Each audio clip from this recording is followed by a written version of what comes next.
এদের প্রত্যেককে কালীঘাটের বাড়িতে পাঠিয়ে দেওয়া দরকার বা ক্যামাক স্ট্রিটে। আশা করি এরা সন্তান স্ত্রী বলে কোনো যদি উপহার রাজ্যের সরকারের পক্ষ থেকে দেওয়া হয় সেই উপহার তারা পাবেন। এবং দুর্ভাগ্য, আমাদের রাজ্যে কিছু মানুষ এখনও যারা চোখে চশমা পরে ভাবছেন যে এসআইআর নিয়ে রাজ্যের মুখ্যমন্ত্রী যে বিভ্রান্তি তৈরি করবার চেষ্টা করছেন, হয়রানির কথা তুলে মানুষকে পাশে দাঁড়ানোর চেষ্টা করছেন, এটা যে কতখানি অসত্য তা প্রমাণিত হয় এই ঘটনার মধ্যে দিয়ে। যে রাজ্যে এক পিতার কত ৩৮৭ জন সন্তান জন্ম দিতে পারে, সেই রাজ্যে এসআইআর কতখানি প্রয়োজন এই একটি ঘটনার মধ্যে দিয়েই নির্বাচন কমিশন যে এফিডেভিট দাখিল করেছেন সুপ্রিম কোর্টে, সেটা মানুষের চোখ খোলবার ক্ষেত্রে যথেষ্ট বলে আমি মনে করি। ইডির যে ইডি মামলায় আজকে হলফনামা দিয়েছেন মমতা বন্দ্যোপাধ্যায়ের আইনজীবী, সেখানে তিনি বলছেন যে তিনি খুব অল্প সময়ের জন্য সেখানে ছিলেন এবং কোনো কিছুই তিনি নষ্ট করেননি এবং কোনো বাজেয়াপ্ত করা কোনো নথিও তিনি নিয়ে আসেননি। আমার মনে হয় ভানুবাবুর যে কোনো হাসির সিনেমার সাথে এটাকে একটু জুড়ে দিলে ভালো হয়। কেননা ভানু বন্দ্যোপাধ্যায় লজ্জা পেয়ে যাবে যে এই ধরনের অসত্য তথ্য তিনি যেভাবে আদালতের সামনে পেশ করছেন, ভবিষ্যতে এই নিয়েও না কোনো সিনেমা তৈরি হয়।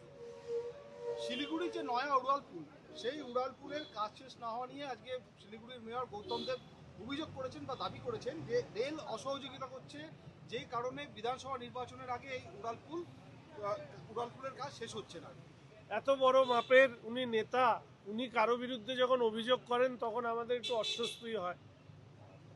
শিলিগুড়ির মানুষ দেখেছেন উনি এই উড়ালপুল নির্মাণের সময় বারবার যেতেন এবং একটার পর একটা ডেট উদ্বোধনের তিনি ঘোষণা করে আসতেন। তা হঠাৎ করে এখন রেল কাজ করছে না বলবার পেছনে কি কারণ সেটা আমি বলতে পারবো না। তবে এইটুকু জানি যে শিলিগুড়ির মানুষকে জিজ্ঞেস করবেন, উনি ওই আগে একটা সিনেমা এসেছিল কি তারিখ পে তারিখ, তো ঠিক একই রকমভাবে এই গৌতমবাবু মহাশয় এই উড়ালপুল, সেই উড়ালপুল নিয়ে তিনি তারিখ পে তারিখ উদ্বোধনের তিনি দিয়েছিলেন। তো এতদিন ধরে কেন তারিখ পে তারিখ তিনি দিলেন?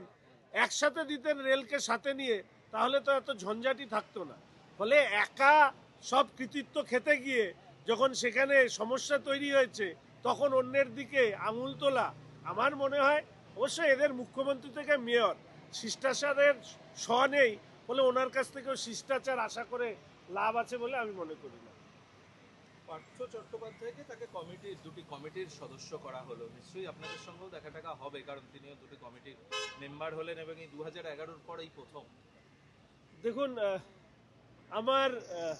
আমাদের সম্মানীয় বিধায়ক অশোক লাহিড়ী তিনি একটি কারামন্ত্রীর কাছে প্রস্তাব রেখেছিলেন জেলের বন্দীদের নানা ধরনের স্বাচ্ছন্দ্য দেওয়ার চেষ্টা যেহেতু করা হয়, তো তিনি এই প্রশ্নটা কারামন্ত্রীর কাছে রেখেছিলেন যে জেলের অভ্যন্তরে পার্থবাবুর জন্য কোনো বিশেষ বই টই পাঠানোর কোনো বন্দোবস্ত আমাদের বিধানসভা থেকে করা হচ্ছে কিনা, কারা দপ্তর থেকে করা হচ্ছে কিনা। তাতে তারা ভীষণভাবে অশোক লাহিড়ীর উপরে ক্ষিপ্ত হয়ে বিভিন্ন ধরনের রুচিহীন শব্দ ব্যবহার করেছিলেন। আমার মনে হয় সেই সময় অশোকবাবুর বক্তব্য থেকে শিক্ষা নিয়ে শুনলাম নাকি ওনাকে লাইব্রেরি কমিটিতে স্থান দেওয়া হয়েছে।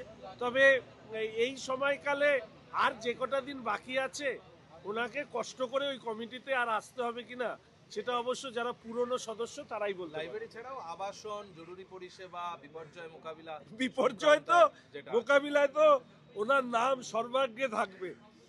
বান্ধবীর বাড়ির তলায় যে টাকা এবং খেলনা পাওয়া গেছে, তারপরে পুরো দলটাতেই যে বিপর্যয় নেমে এসছে, সেই বিপর্যয় থেকে তৃণমূল কংগ্রেসকে 2026-এ কেউ বাঁচাতে পারবে বলে আমার তো মনে হয় না। অনুপ্রবেশকারীদের ঢোকানোর জন্যই জমি দেওয়া হচ্ছে না রাজ্য সরকারের তরফে, বিরোধী দলনেতা অভিযোগ করছে। না, এটা তো মানে এর থেকে সত্য কথা আর কি হতে পারে? রাজ্যের মুখ্যমন্ত্রীর উদ্ভ্রান্তের মতন আচরণ একটাই কারণ, ওপর থেকে যারা নেমে এসে নিচে ভোট দেন তাদেরকে বাঁচাও, ডাবল ট্রিপল এন্ট্রি তাদেরকে বাঁচাও, এবং তার সাথে সাথে এই যে ইনফিল্ট্রেটার, অনেকে বলেন আমাদের পার্ট টাইমার পলিটিশিয়ান, ফুল টাইমার তোলাবাজ বলেন যে কোথায় রোহিঙ্গা, কোথায় অনুপ্রবেশকারী। যত রাজ্যের জাল কাগজপত্র বানিয়ে অনুপ্রবেশকারী এবং রোহিঙ্গাদেরকে বাঁচাতে যখন ব্যর্থ হচ্ছে, তখন এই রাজ্যের মাননীয় মুখ্যমন্ত্রী কলকাতায় ভালো মতন নাটকটা চলেনি বলে দিল্লিতে গিয়ে নাটক করতে গিয়েছেন। আমরা শুধু একটা কথাই বলে যাব, কোনো অনুপ্রবেশকারী Rohingya, dead voter, shifted, double triple entry voter, তাদেরকে নিয়ে কোনো ভোট হবে না, এদেরকে বাদ দিয়ে ভোট হবে। এবং সেই জায়গায় দাঁড়িয়ে ইনফিল্ট্রেটারদেরকে বাঁচাতে গিয়ে এবং ইনফিল্ট্রেটারের যে স্রোত, সেই স্রোতকে ত্বরান্বিত করবার জন্য বারবার করে বিএসএফকে জমি না দেওয়া এই রাজ্যের সরকার তার অভ্যাসে পরিণত করেছিল। ইতিমধ্যে এই ব্যাপারে মামলা হয় এবং কোর্ট অর্ডার দিয়েছে রাজ্যের সরকারকে বিএসএফকে জমি দিতে হবে। আর ওনারা যদি না দেন, এমনিতেই 2026-এর সরকার পাল্টাবে এবং আমার আর বিএসএফ এর জমির সমস্যাও আগামী দিনে থাকবে না, এ ব্যাপারেও আমরা নিশ্চিত। Thank you. ধন্যবাদ।